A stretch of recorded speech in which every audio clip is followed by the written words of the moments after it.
Hello दोस्तों, स्वागत है आप सभी का। एक श्रोता का कहना था कि धनु लगन के अंदर अभी जो तात्कालिक गोचर है, उसका एक बार एनालिसिस कर दें।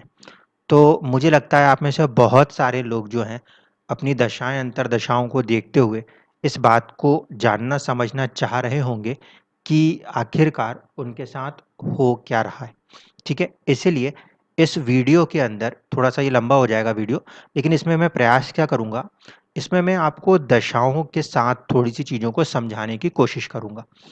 आप में से बहुत सारे लोग हैं जो कि धनु लगन से ही हैं, लेकिन आप लोगों की कुंडलियों में जो एक सबसे बड़ा अंतर होगा, जब आप दशा में जाओगे तो आपको दिखाई देगा, एक होती है महादशा, एक होती है अंतर्दशा और एक होती है प्रत्यंतर दशा। ये हर इंडिविजुअल कुंडली में अलग-अलग होगी, ठीक है? सबसे पहली बात तो ये कि आज की तारीख में धनु लगन के लोग क्या सोच रहे हैं, ठीक है? पहले इस पे जवाब देते हैं।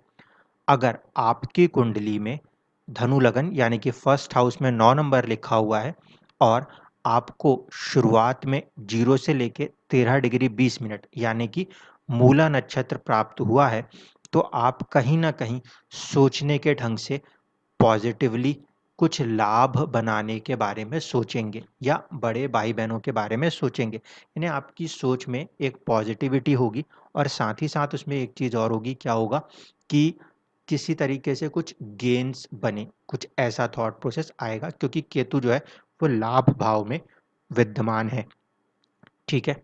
जिन लोगों का 9 नंबर का ही लगन है, लेकिन उनका जो नक्षत्र है वो 13 डिग्री 21 मिनट से शुरू होके आपके 26 डिग्री 40 मिनट तक है, तो उन लोगों के लिए जो पूर्वाषाढ़ा नक्षत्र है, वो काम कर रहा है। शुक्र जो है, वो तृतीय भाव में है, यानी ऐसे जातक अपने अंदर कहीं न कहीं पराक्रम की सोच लेकर आगे बढ़ने का प्रयास कर रहे हैं, ठीक है? ध्यान रखिएगा, जिनका भी शुक्र का नक्षत्र है, वो लोग पराक्रम के साथ आगे बढ़ने का या कुछ छोटी यात्राएँ, शॉर्ट डिस्टेंस ट्रैवल के बारे में उनका दिमाग सोचता हुआ काम कर सकता है या छोटे भाई-बहनों के बारे में भी सोचता हुआ काम कर सकता है। कुल मिला के थर्ड हाउस से जुड़े हुए सोच वहाँ पर हमें देखने को मिलती है।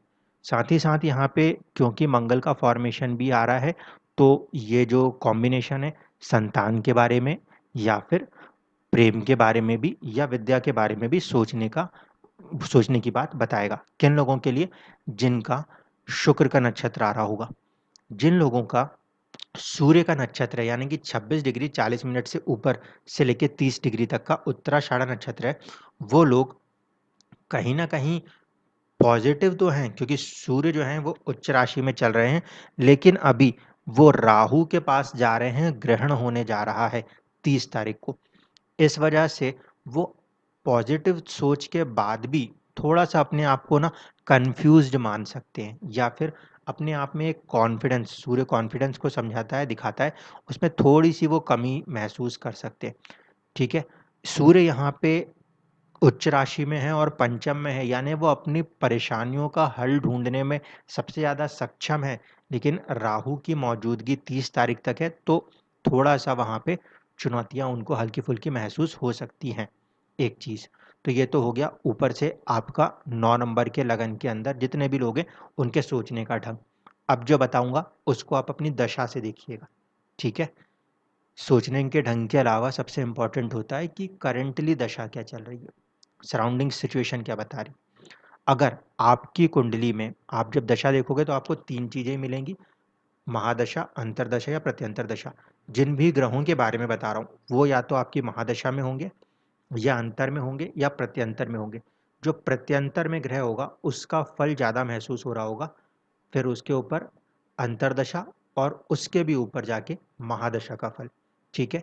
मान लीजिए आपकी कुंडली में किसी की इस समय गुरु की महादशा चल रही है, तो महादशा चल रही है इसका मतलब है वो इंसान कहीं न कहीं थोड़ा-सा सुख की अनुभूति करते हुए किसके बारे में सोच रहा है?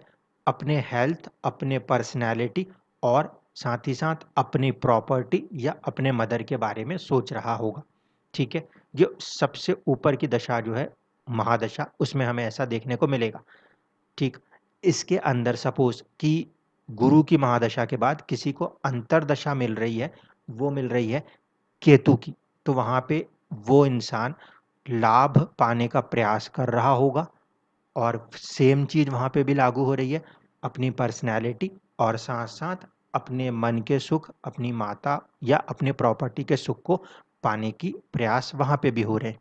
तो ये हुआ महादशा में अंतरदशा। इसी में फिर मान लीजिए किसी की प्रत्यंतर दशा में बुध आ गया, ऐसे में गुरु की महादशा में केतु की अंतरदशा में बुध का प्रत्यंतर चल रहा है, तो ऐसे इंसानों को या ऐसे लोगों को कहीं ना कहीं इस समय किस्मत भी सपोर्ट कर रही है कि वो लाभ बनाए सुख संसाधनों का। ठीक है, इस तरीके से चीज़ों को रीड किया जाता है। तो आप अपनी अपनी कुंडलियों में जब दशा देखोगे, तो मैं जो ग्रहों के बारे में बताऊंगा उसके साथ जुड़ के आप अपने आप को कनेक्ट कर लीजिएगा। ठीक है, मान लीजिए किसी की कुंडली में इस समय केतु की दशा चल रही है, वो प्रत्यंतर में भी हो सकती है, अंतर में भी हो सकती है, या महादशा में भी हो सकती है। अगर वो इनमें से किसी भी जगह पे चल रही है, तो आप लाभ बनाना चाहते हो, खुद खुद के बारे में कुछ चीज़ों के ऊपर खर्चे हो सकता है, या फिर प्रॉपर्टी के ऊपर कुछ चीज़ें आपको गेन के तौर पे मिलती हुई सी दिख सकती हैं, या कुछ प्रॉपर्टी का लाभ के लिए आप कुछ काम करते हुए अपने आप को देख सकते हैं। जिन लोगों का शुक्र की दशा चल रही है, चाहे महादशा हो, चाहे अंतरदशा हो, चाहे प्रत्यंतर दशा हो, वो लोग साहस और पराक्रम दिखाना चाह रहे हैं अपनी पर्सनैलिटी को, और अपनी या तो मदर या फिर प्रॉपर्टी मैटर्स को लेके कुछ, या मन की खुशियों को पाने के लिए एक पराक्रम साहस दिखाना चाह रहे हैं। जिन लोगों के ऊपर सूर्य की दशा चल रही है, ठीक है, बार बार महादशा अंतरदशा प्रत्यंतर दशा नहीं बोलूंगा, सूर्य की दशा चल रही है, तो आपके कुंडली में केतु आप जहां भी बैठा है, लगन कुंडली में आपका जन्म के समय का केतु जहां भी बैठा है, उस पर्टिकुलर हाउस को लेकर आप या तो खुश होगे या थोड़े से परेशान हो सकते हो। जिन लोगों का मंगल की दशा चल रही है, वो लोग अपनी कुंडली में, ओरिजिनल जन्म कुंडली में जहां कहीं पर भी राहु बैठा हुआ है उसको देखिएगा।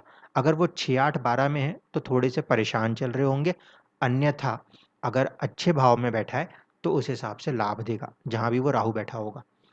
इसी तरीके से जिन लोगों की इस समय राहु की दशा चल रही है, तो उनके ऊपर कहीं ना कहीं किस्मत का सपोर्ट भी दिखाई दे रहा होगा।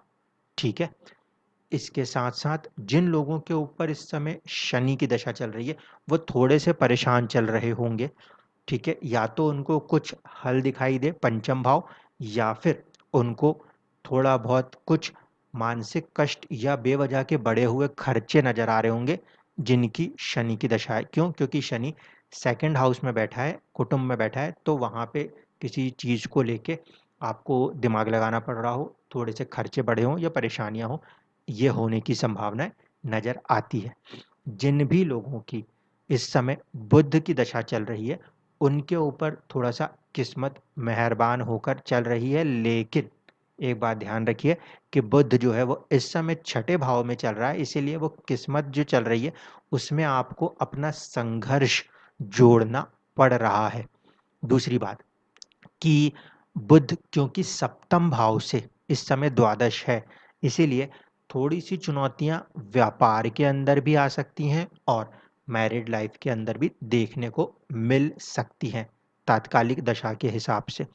ठीक है, सूर्य की पोजीशन ठीक है, लेकिन अभी क्योंकि वो राहु से ग्रसित होते हुए दिख रहे हैं, इसलिए थोड़ी सी चुनौतियां महसूस होंगी। चौथा भाव जो है गुरु का, वहां पे हम देखें तो वो काफी हद तक मन को पॉजिटिव रखने का प्रयास किए हुए है, इवन दो कि वो पापकत्री में है। ठीक है, आगे एक तरफ मंगल, पीछे सूर्य और राहु है, लेकिन फिर भी कहीं ना कहीं पापकत्री के बावजूद भी वो अपने आप को पॉजिटिव रखे हुए है।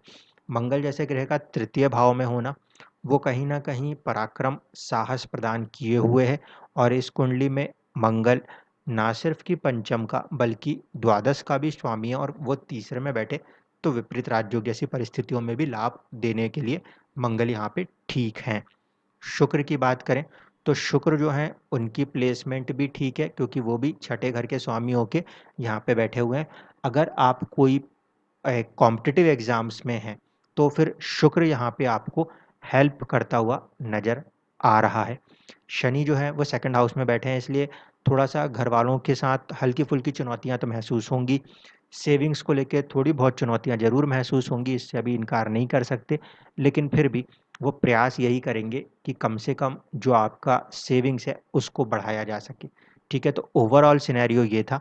दशाओं के साथ मैंने आपको बता ही दिया कि अगर आपकी दशाएँ चल रही हैं, तो कौन से भाव के बारे में आप सोच रहे होगे। इसके अलावा भी आपके कोई प्रश्न है, तो आप कमेंट बॉक्स में लिख दीजिएगा। दशाओं को लगाने के बाद अगर कोई कन्फ्यूजन्स लग रही हैं, कुछ लग रहा हो, तो ज़रूर आप बताइएगा। लेकिन वीडियो को लेके जो आप कॉल कर रहे हैं कि हर किसी का कुंडली का विश्लेषण वीडियो पे हो जाए, ये अभी पॉसिबल नहीं हो पा रहा। तो कोशिश ये करूँगा कि कमेंट्स के अंदर ही आपको कमेंट्स लिख के रिप्लाई कर सकूँ, ताकि आपके साथ जो ओरिजिनल चल रहा है, उस पे चर्चा की जाए, है ना? सभी लोगों की इंडिविजुअल कुंडली में जो दशाएँ चल रही हैं, एक बार उस पे क्लैरिटी आए तो आपको भी पता हो जाएगा कि हाँ, मेरे साथ ये जो हो रहा है वो क्यों हो रहा है और मैं कब तक इस चीज़ को पूरा एनालाइज़ करके बोल सकते हैं कि हमें ये चीज़ दिखाई देगी। क्योंकि बहुत सारे लोगों को ऐसा लगता है आज ये ग्रह यहाँ एंटर हो गया और आज ही रिज़ल्ट कर देगा, ऐसा नहीं होता। थोड़ा-सा समय लगता है किसी भी चीज़ को वर्कआउट होने में। मान लीजिए आप जो भी लोग धनु लगन से थे, उनके मन के अंदर बहुत ही ज़्यादा बेचैनी बनी हुई थी पिछले समय से। लेकिन जैसे ही केतु आगे बढ़ा है तो 15 दिन के बाद जो वो एंग्ज़ायटी बहुत ही फ्रीक्वेंट होती थी, बहुत हेवी होती थी ना, अब उसमें थोड़ी-सी कमी आई है। शनि की अभी भी दृष्टि है, तो मन में अभी भी थोड़ा-सा कहीं न कहीं दुःख वाले क्षण हैं। इस तरीके से कोई भी ग्रह अचानक से कहीं एंटर होके रिज़ल्ट नहीं करता, थोड़ा टाइम उसमें लगता है। बाकी चीज़ें आपकी दशाओं के ऊपर होती हैं। तो जैसे मैंने यहाँ पे दशाएँ लिख के रखी हुई हैं, उन भाव से जुड़े हुए चीज़ों को आप कहीं न कहीं महसूस कर रहे हैं। फिर से एक बार रिपीट कर रहा हूँ, केतु है तो लाभ की तरफ, शुक्र है तो पराक्रम से इन चीज़ों को पाने का प्रयास कर रहे हैं, सूर्य है तो बुद्धि से पाने का प्रयास कर रहे हैं, मंगल है तो पराक्रम साहस से पाने का काम कर रहे हैं, राहु है तो फिर बुद्धि लगा के काम करने की बात कर रहे हैं, गुरु है तो थोड़े से सुख संसाधनों के साथ संसाधनों को बढ़ाने का प्रयास करते हुए नज़र आएँगे, ठीक है? और यदि शनि है तो संचित धन को बढ़ाने का प्रयास कर रहे हैं, पंचम भाव बुद्धि को लगा के और कुछ हद तक उसमें बेवज़ह के खर्चे 12वाँ भाव भी काम कर रहा है।